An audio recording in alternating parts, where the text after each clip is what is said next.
Qué gusto que nos acompañen nuevamente en este espacio Cambio 2030.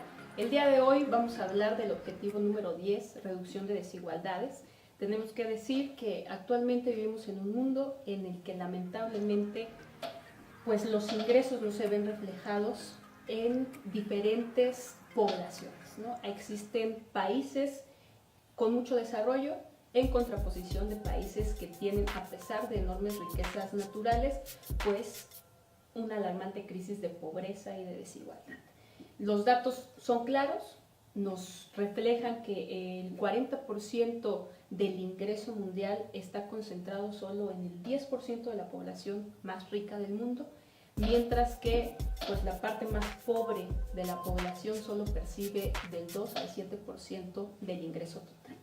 Este objetivo tiene entonces como metas muy claras aumentar el ingreso de la población para que esto se vea reflejado en una mejor calidad de vida y por supuesto tener programas y acciones de inclusión que no tenga pues ningún obstáculo el género, la raza, la condición económica, la discapacidad. Y para ello, pues el día de hoy, Nidia, nos traes un caso interesante para hablar sobre la diferencia entre desigualdad y pobreza. Así es. Fíjate, Harumi, que el Colegio de México sacó un estudio muy claro, muy preciso de cómo se da el tema de la desigualdad y la pobreza en México. Y mencionaba dos temas importantes de dos mujeres, geográficamente ubicadas en diferentes estados de la República. Una de ellas, María Basilio, oaxaqueña de la Mixteca, que desde muy pequeña tuvo poco acceso a la educación primaria. Su papá decía que para que fuera una buena mujer tenía que aprender a hacer las actividades básicas del hogar, ¿no? Hacer la limpieza, lavar, cuidar a los niños, todo esto. Después de que tiene una edad adolescente, se va a la Ciudad de México a trabajar. Ella actualmente no cuenta con ningún seguro social, es una mujer muy trabajadora, percibe 300 pesos con una jornada de más de 8 horas al día, pero aún así sus ingresos no le alcanzan para mantener a los hijos y para hacer pues, más actividades. Su esposo, por esta misma situación, tuvo que emigrar al norte y bueno, ¿no? Eso es complicado el caso que tiene María Basilio. Pero está el caso también de otra mujer, Marisela Hernández, que está en Baja California. Un escenario completamente diferente. Su papá, licenciado, su mamá, enfermera, y desde muy pequeña le fueron inculcando cómo la educación era importante para tener un espacio dentro del perfil laboral, profesional, para poder desarrollarse. Fue sumamente interesante saber cómo el cambio de estas dos mujeres pues es totalmente abismal, ¿no? Hoy en día esta mujer de Baja California pues está en un hospital trabajando, se casa con otro profesionista, sus hijos están en escuelas particulares, y cómo la pobreza es un tema importante de desvinculación. Determina. Es correcto, ¿no? Entonces ahí podemos analizar estas brechas. Sí, efectivamente. Lamentablemente en esto que comentas se ve reflejado que importa el lugar en el que vives para determinar el futuro que puedas tener.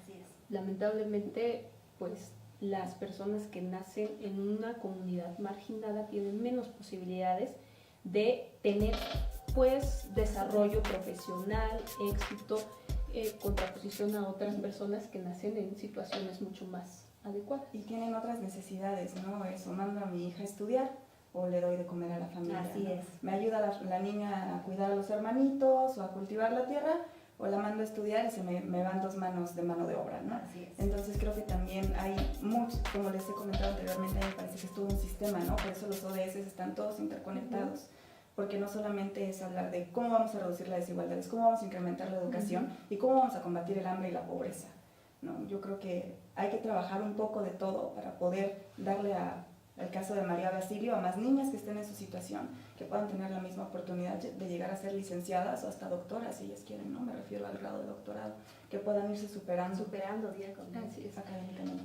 Algo que me llamó mucho la atención de tu caso es que la primera mujer, María Basilio, Sí. pues está en una situación de trabajadora doméstica Así informal. Y precisamente en este objetivo se establece como meta el reconocimiento de esta labor y el poder adquirir derechos sociales, porque es un trabajo como cualquier otro, pero hay muchas diferencias, ¿no? Sobre todo en el acceso a los derechos sociales como es salud, como es la protección para un retiro digno, etcétera, que no existe en México. Entonces tenemos una gran tarea en cuestión también de políticas y de leyes que puedan amparar a este tipo de personas que están en exclusión. Claro, es muy importante el comentario que haces, Harumi, con respecto al trabajo de las mujeres que están en casa, ¿no? Por eso nosotros, el programa de género, por ejemplo, comentamos cómo este tema tiene que ser transversal en todos los ODS. Y es importante saber cómo la diferencia, cómo la pobreza excluye de oportunidades a hombres y mujeres que están en el campo y que también tienen aspiraciones a tener una carrera profesional y que por las mismas condiciones no pueden. Geográficamente también las estadísticas lo muestran claramente cómo la mayor parte de personas con educación superior pues, se encuentran en el centro y en el norte, ¿no? Y el sur pareciera que todavía está en esta dinámica de poder alcanzar a la gente que está pues, adelante de ellos. Poder intentar tener un desarrollo a la par. Así es. Es alarmante cómo pues, el crecimiento económico ha traído esta competitividad que ha dejado atrás a muchos segmentos de la población.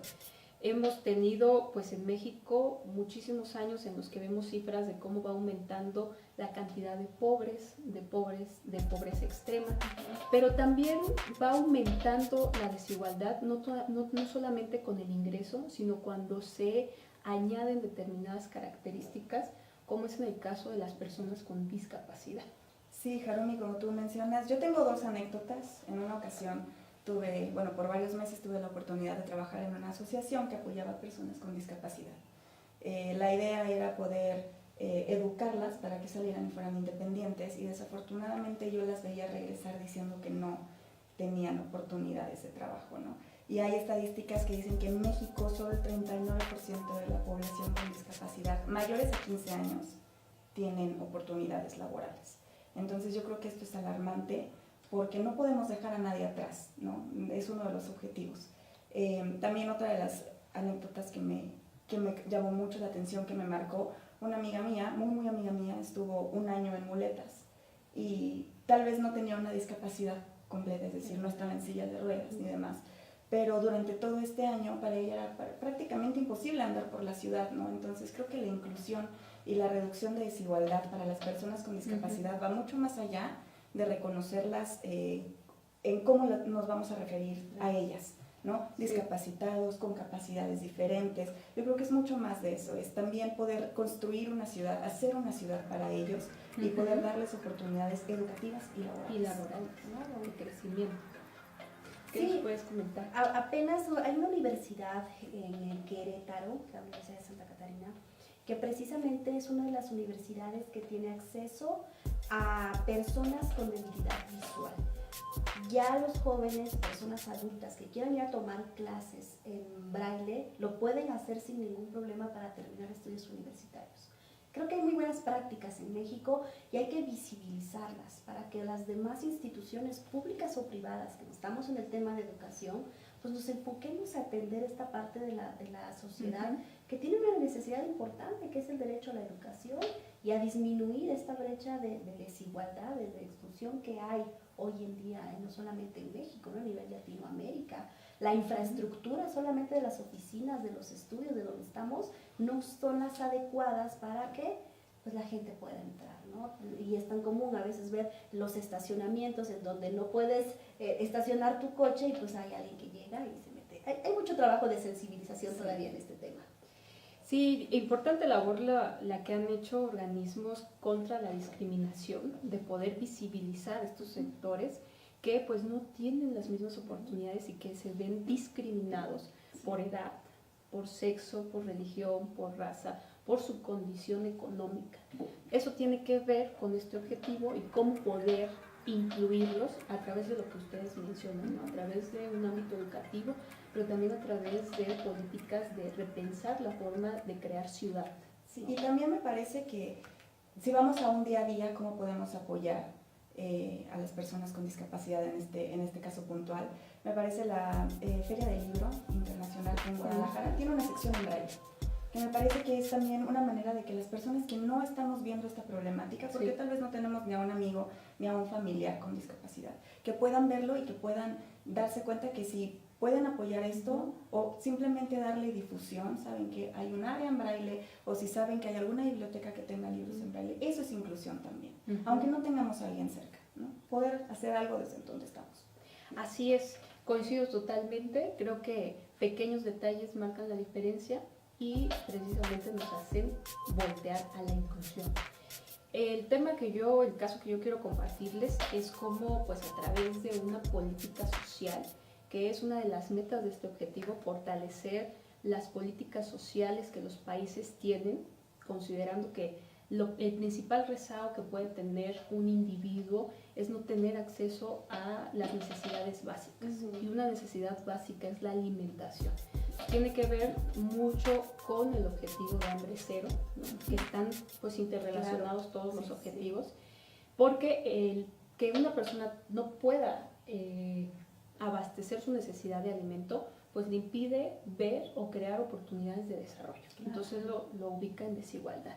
Y el tema que yo traigo es el caso que han tenido, pues, casos exitosos de los comedores comunitarios, donde es una política que se define, como ellos los dice, como un espacio incluyente, ¿no? En donde la convivencia familiar y social es fundamental para poder atender las principales carencias alimenticias, poder tener una alimentación suficiente, variada, y que tiene una población objetivo muy diferenciada, ¿no? Que son niñas, niños, personas, adultos mayores, mujeres en estado de gravidez y lactancia, y pues son principalmente políticas encaminadas a buscar que aquellos que tienen una desigualdad puedan emparejar y poder tener pues un trato inclusivo.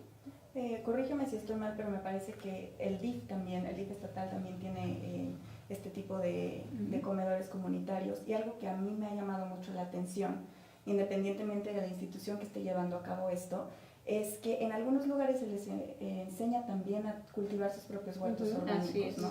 Entonces me parece que el hacer comunidad, el que se les enseñe, que les des las habilidades en lugar de que llegues y les digas, mira, aquí está todo, eso es lo que les va a poder empoderar, lo que les va a poder desarrollar las capacidades y que ellos se puedan sentir capaces, porque lo son, ¿no? Y así podemos ir reduciendo desigualdades también. Sí, políticas sociales aparejadas del fortalecimiento de capacidades, ¿no?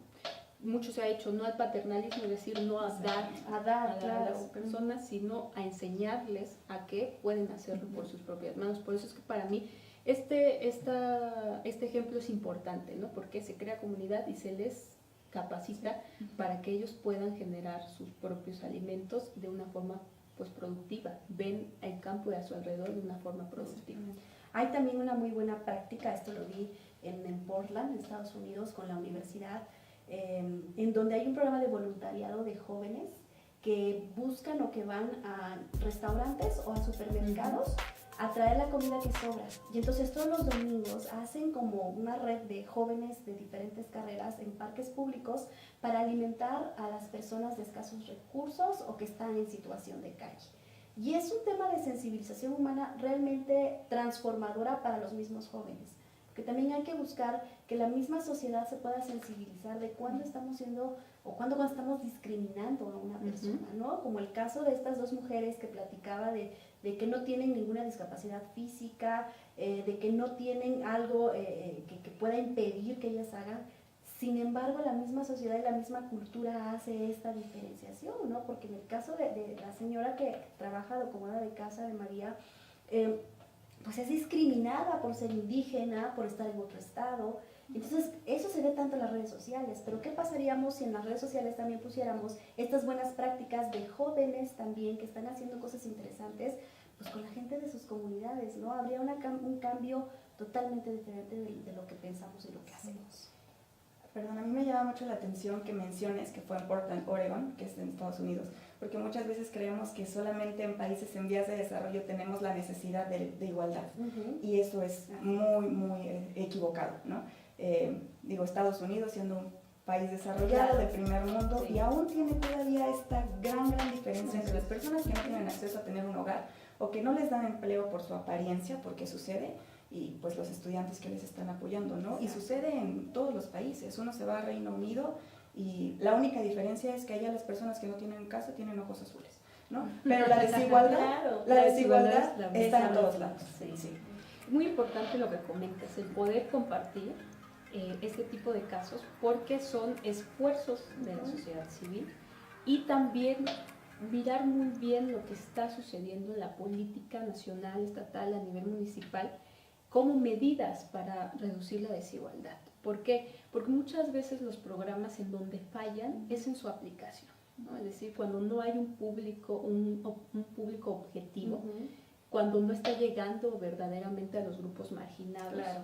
o cuando de plano pues no existe programa pero se justifica, ¿no? Es decir, sí se ejecutó pero jamás llegó. Entonces ahí es en donde la ciudadanía tiene un valor importantísimo para llevar como medida de vigilancia, ¿no? Claro. Solamente así podemos nosotros garantizar el tránsito hacia la inclusión. Y pues uno de los temas más importantes que nos queda como mundo, el poder elevar el ingreso de cada mexicano, de cada ciudadano a nivel mundial, ¿no? Eso forma parte de las políticas que todavía están en discusión. Un gran reto todavía. Así es, pero yo creo que los casos que compartimos hoy son muestra de que estamos avanzando en los objetivos de desarrollo sostenible. Pues muchísimas gracias por acompañarnos en Cambio 2030, nos vemos en el próximo programa.